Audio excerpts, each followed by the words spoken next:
Yes, I'm concerned about potty boot camps because they put pressure on children and give parents unrealistic expectations.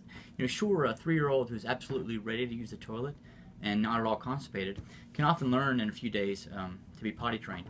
But when you put a 2-year-old through a potty boot camp, there can be significant repercussions a year or two later.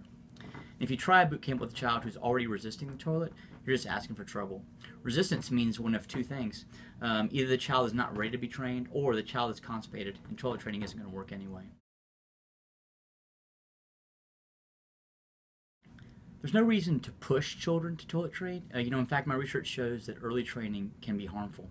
Children trained before the age of 2 have 3 times the risk of developing wetting problems later on.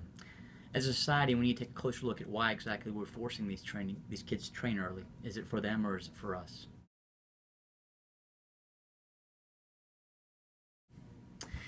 If a toilet trained child is having accidents, a 4-day program will not solve the problem. It's very disturbing to me that you would instruct parents to have a child sit in the bathroom for 3 days straight. It's not going to work.